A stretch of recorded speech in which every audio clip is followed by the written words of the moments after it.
മനുഷ്യനെ അത്രമാത്രം സ്നേഹിച്ചതുകൊണ്ട് ദൈവം ഈശോയെ ഭൂമിയിലേക്ക് അയച്ചു. ആ ഈശോയെ നമ്മൾ വിശ്വസിക്കണം. ഈശോ ഇപ്പോഴും ഭൂമിയിൽ ജീവിക്കുന്നുണ്ട്. സ്വർഗത്തിൽ നിന്നും ഈശോ ഭൂമിയിൽ ഇറങ്ങിയിട്ടുണ്ട്. ഈശോ മരിച്ചവനാണ്, ഉയർത്തെഴുന്നേറ്റവനാണ്. അത് വിശ്വസിക്കണം. ആ ഈശോയ്ക്ക് നമ്മൾ സ്തുതികൾ അർപ്പിക്കണം. മനുഷ്യൻ പാപികളാണ്. ആ പാപങ്ങൾ ക്ഷമിച്ച് രക്ഷിക്കാനാണ് ഈശോ ഭൂമിയിലേക്ക് വന്നിട്ടുള്ളത്. പാപികളെയാണ് ഈശോ അന്വേഷിച്ച് വന്നത്. പാപം ചെയ്യാത്തവൻ ഈശോയെ അറിയുന്നു, പാപം ചെയ്യുന്നവൻ ഈശോയെ അറിയുന്നു. എന്നാൽ ഈ പാപികളെ രക്ഷിച്ച് അവരെ പാപം ചെയ്യാത്തവരുടെ കൂടെ ചേർക്കുന്നതിനാണ് ഈശോ ഭൂമിയിൽ വന്നിട്ടുള്ളത്. ഈശോ സുന്ദരനാണ്, ചെറുപ്പമാണ്. എന്തു കാര്യവും ഈശോയോട് ചോദിച്ചാൽ നല്ല കാര്യങ്ങളെല്ലാം ഈശോ നടത്തിത്തരും. വിശ്വസിക്കണം. അവസാനയത്താഴ ബലിയിൽ നാഥന്റെ ഹൃദയം ജ്വലിച്ചു.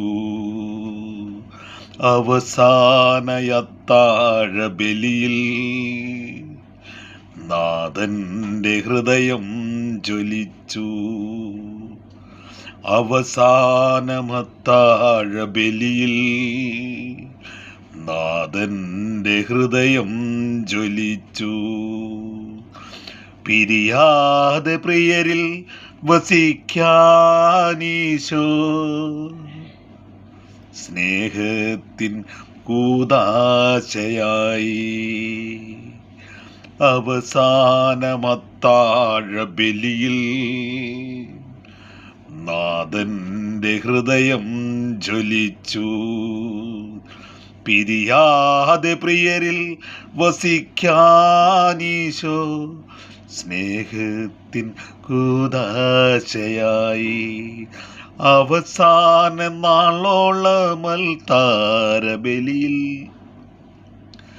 അവസാന നാളോളമൽത്താര ബലിയിൽ സ്വയമേക തകരുന്ന സമ്പൂർണ്ണ സ്നേഹം യാത്രാവസാനം വരെ തീർത്ഥകർക്ക് പാതേയമാകുന്ന